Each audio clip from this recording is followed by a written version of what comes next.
ঝাড়খণ্ডে ফেরিওয়ালার কাজ করতে যাওয়া আলাউদ্দিন শেখের ঝুলন্ত দেহ উদ্ধার হয়েছিল তার সেখানকার ভাড়া বাড়ি থেকে। পরিবারের অভিযোগ, মুর্শিদাবাদের শ্রমিক হওয়ায় তাকে নৃশংসভাবে পিটিয়ে খুন করে কেউ ঝুলিয়ে দিয়েছে হয়তো। এই খবর বেলডাঙ্গায় পৌঁছাতেই ক্ষোভে ফেটে পড়েন স্থানীয়রা। ভাঙচুর চালানো হয় পুলিশের গাড়ি এবং ট্রাফিক কিয়স্কে। ইটের ঘায়ে জখম হয়েছেন অন্তত 15 জন। কি সাংঘাতিক সিচুয়েশন! এরা ইচ্ছা করে বাংলায় দাঙ্গা লাগানোর চেষ্টা করছে, বিজেপির প্ল্যান এটা। ভিন রাজ্যে কাজ করতে গিয়ে মুর্শিদাবাদের বেলডাঙ্গার পরিযায়ী শ্রমিক আলাউদ্দিন শেখের মৃত্যু হয়, আর সেই ঘটনাকে কেন্দ্র করেই উত্তাল হয়ে উঠল বেলডাঙ্গা। উত্তেজিত জনতা দীর্ঘ 3.5 ঘন্টা ধরে অবরোধ করে রাখে। বেলা বাড়ার সঙ্গে সঙ্গে উত্তেজনা তীব্রতর হতে থাকে। পরিস্থিতি সামাল দিতে শেষে মৃত শ্রমিকের পরিবারকে চাকরি এবং আর্থিক সাহায্যের কথা ঘোষণা করতে বাধ্য হয় জেলা প্রশাসন। বেলডাঙ্গায় সেই খবর করতে গিয়ে আক্রান্ত হন সাংবাদিক।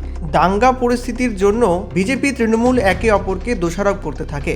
রাজ্যের মুখ্যমন্ত্রী মমতা বন্দ্যোপাধ্যায় নিজের মুখেই বলেন, এর পেছনে হয়তো বিজেপিরই প্ল্যান রয়েছে।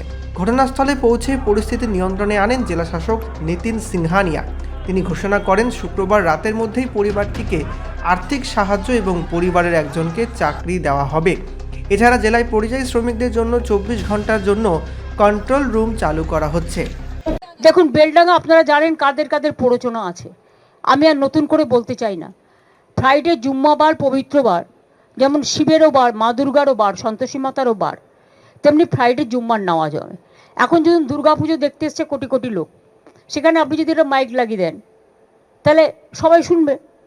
তো ফ্রাইডে জুম্মাবার এমনি সংখ্যালঘুদের কাছে একটা সেন্টিমেন্ট আছে, সেখানে সবাই ফ্রাইডে জুম্মার নামাজ করতে এসছে।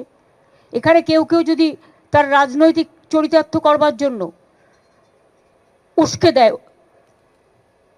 সংখ্যালঘুদের ক্ষোভটা স্বাভাবিক, আমিও ওর জন্য ক্ষুব্ধ।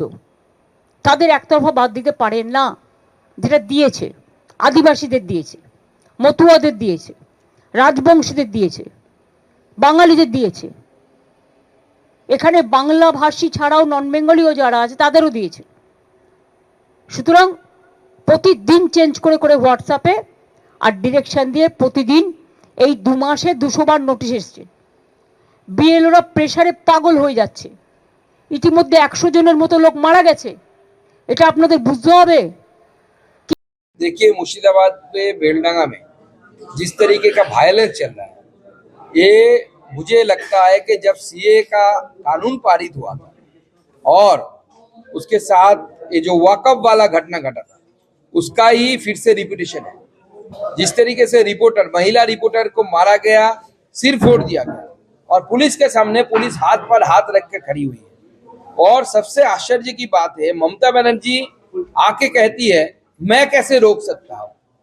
अगर आप एक दंगा नहीं रोक सकते तो आपको मुख्यमंत्री के पद पर बैठे रहने की कोई अधिकार नहीं है। आप वो पद छोड़ दीजिए, हमें दे दीजिए, हम देखते हैं। बीजेपी के हाथ में दीजिए सरकार, बीजेपी देखेगा। अच्छा, ममता बनर्जी बोल रहे हैं कि बीजेपी दंगा फैला रहा है, इसके बारे में क्या है? देखिए, बीजेपी वहां पे जो लोग हैं सारे दाढ़ी वाले और टोपी वाले थे, ये तो बीजेपी का वोटर भी नहीं है। जो लोग आए से मैं मुख्यमंत्री को चैलेंज करता हूं, आपके पास वीडियो है, एक एक का आइडेंटिफिकेशन हो कौन सा बीजेपी का आदमी है। जो घटना घटी जिसके कारण दंगा हो रहा, वो मारा गया झारखंड में, तो झारखंड तो बीजेपी का स्टेट नहीं है, आपका स्टेट है, आपका दोस्त का स्टेट है। और जो सरकार आपको हेलीकॉप्टर देती है, अभिषेक का हेलीकॉप्टर रुक गया था, तो आपको हेलीकॉप्टर उसी स्टेट ने दिया था।